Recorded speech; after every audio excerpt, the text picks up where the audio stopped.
recent years, it's been toned down quite a bit. Vince is not on TV as much, and Vince McMahon has almost morphed into this character that truly is larger than life. Back then, he was the owner of the company and all that, but people would stand up to him, and I think you see that less so now, not just because of his ego, but because he's the biggest guy in the company. He is the top dog. He is Mr. McMahon, and we don't see very many people kind of outdo him these days.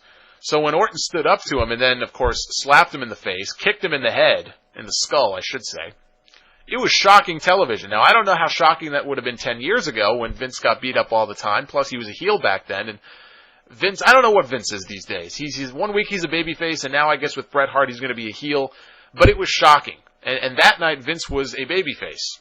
And the crowd was shocked, I was shocked, and you thought, wow, this is huge. They're strapping the rocket on Randy Orton's back and shooting him up into the stars.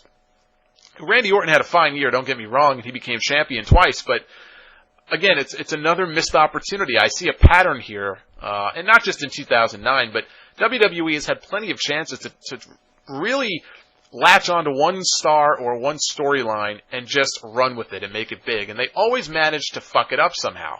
And I really think they fucked up the Randy Orton storyline. The stuff with Randy Orton and Triple H, it felt fresh again. At the time, I couldn't stomach another Triple H-Randy Orton feud. But there was a new twist on it, in that Orton was the heel, Triple H was the face, and they reintroduced Stephanie as a character. And so, that night that Orton laid out Stephanie and handcuffed Triple H to the ropes and gave her a kiss, that was riveting television, and Orton plays his character so well. He's such a great heel. I really thought that was great stuff. Unfortunately, it went all downhill from there. Attacking Orton in his quote-unquote home, maybe that could have been really cool, but the way they handled it, it was so corny and so fake and so ridiculous.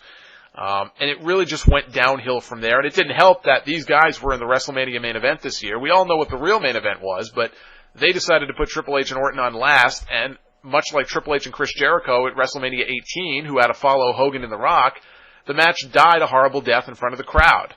We saw Triple H and Orton feud another month or two after that. It got to the point, much like with Cena and Orton later in the year, where I just did not want to see Triple H and Randy Orton in the same building, let alone in the same ring.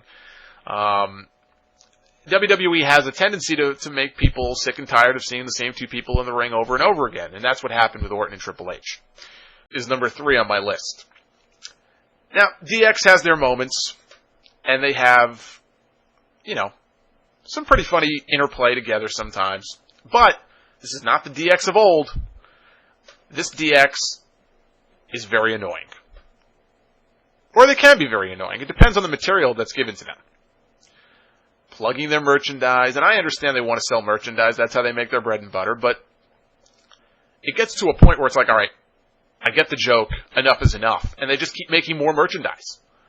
The hats and the t-shirts were bad enough. Now we have the book. Now we have the Snuggies. Now we have that stupid fucking thing that Shawn Michaels wears around his neck. I keep thinking that he got bit by a vampire. I don't know what kind of merchandise they've got in the pipeline for DX. I cannot wait until DX splits. I cannot wait for Triple H to take a sledgehammer to Shawn Michaels and just go heel and end this DX charade once and for all. Or for Bret Hart to come in and just obliterate them.